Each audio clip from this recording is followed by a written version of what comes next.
भक्ति और आध्यात्मिकता से सराबोर एक खूबसूरत प्रस्तुति सामने आई है, जहां निर्माता अशोक मित्तल लेकर आए हैं श्री हनुमान चालीसा का एक सोलफुल और भावपूर्ण रेंडिशन, जिसे अपनी मधुर आवाज से गाया है लोकप्रिय गायक राम शंकर ने।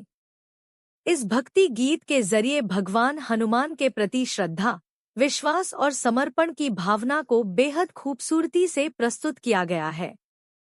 राम शंकर की भावपूर्ण आवाज और प्रस्तुति इस पवित्र रचना को एक अलग ही आध्यात्मिक अनुभव देती है। कर सकते हैं ना, वो कोई नहीं कर सकता, क्योंकि आप हो तो हम हैं।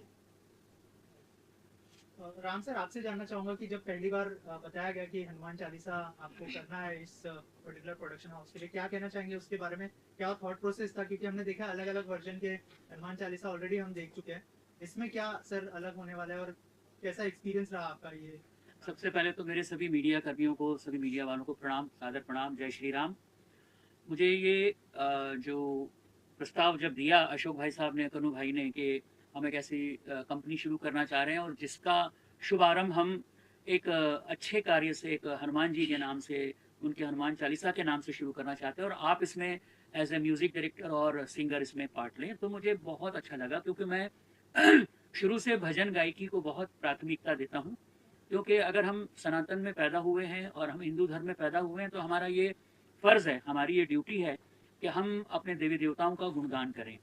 क्योंकि इस कलयुग में जो है कहा गया है कि कलयुग केवल नाम आधारा, सुमिर सुमिर नर उतरत पारा।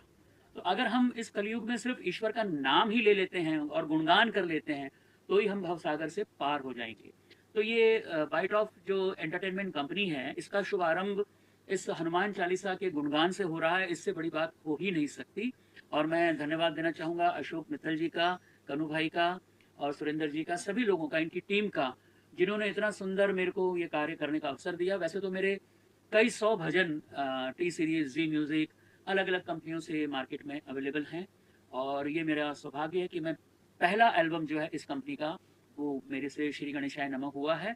और मेरी ईश्वर से और प्रभु से यही प्रार्थना है कि ये कंपनी दिन दूनी रात चौगुनी तरक्की करे और खूब आगे बढ़े और टॉप 5 कंपनी में शुमार हो जाए इस कंपनी का।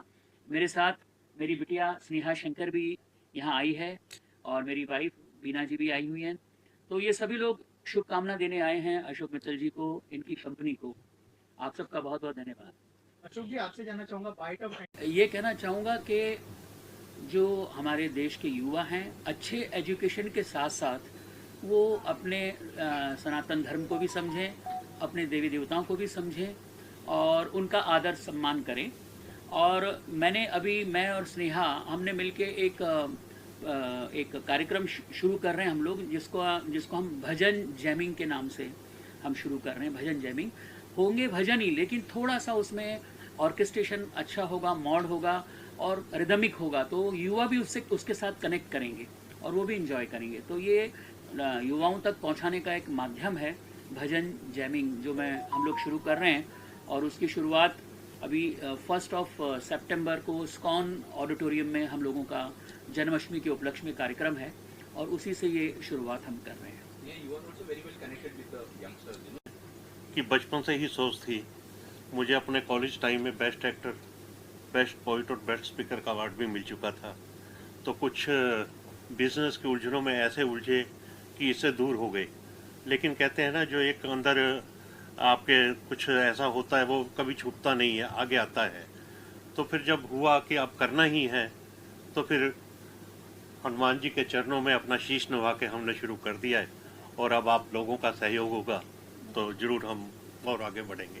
देश की जो युवा है, भक्ति गीत और सबसे छोटे से उनमें ज़्यादा नॉलेज नहीं होती इस बात में, उनके लिए क्या स्पेसिफिकली आपने ऐसे कुछ सोचा कि हम इसी से शुरुआत करें ताकि और ज़्यादा बच्चों तक पहुँचे, जो युवा है उन तक ये चीज़ पहुँच जाए? देखो जी, आज के टाइम में युवा भक्ति से दूर हटते जा रहे हैं और मैं समझता हूँ कि ये जितने ज़्यादा आएंगे, एक हमारे नहीं और ज़्यादा आएंगे, तो और युवा तक किसी ना किसी रूप में ये पहुँचते ही रहेंगे और उससे हम अपनी संस्कृति से जुड़े भी रहेंगे और उसका फैलाव कभी कम नहीं होगा। सर आपके अक्सर आप पर्सनली इंडियन आइडल में आप सबने मुझे इतना प्यार दिया है, उसमें भी जो मेरा पहला गाना जो सबसे ज़्यादा वायरल हुआ था वो था याद पिया की आए, विच वॉज अ ठुमरी। तो वो भी बहुत ही रूटेड क्लासिकली बेस्ड है।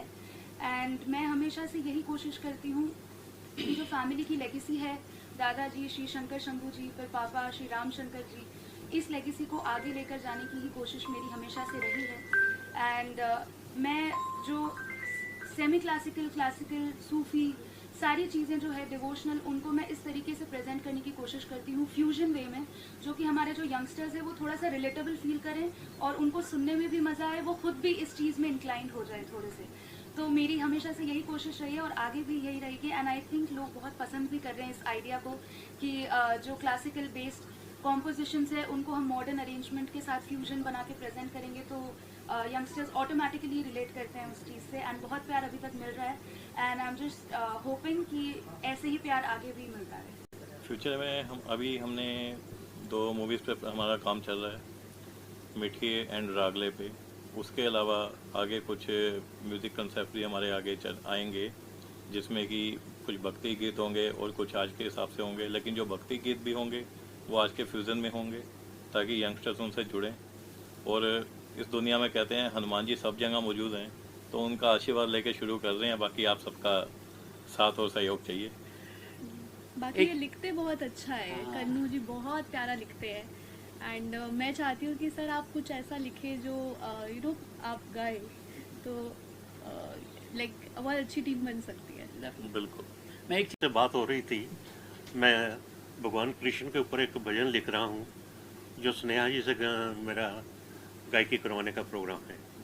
वाओ, आप मानेंगे नहीं, कल रात को ही हम भगवान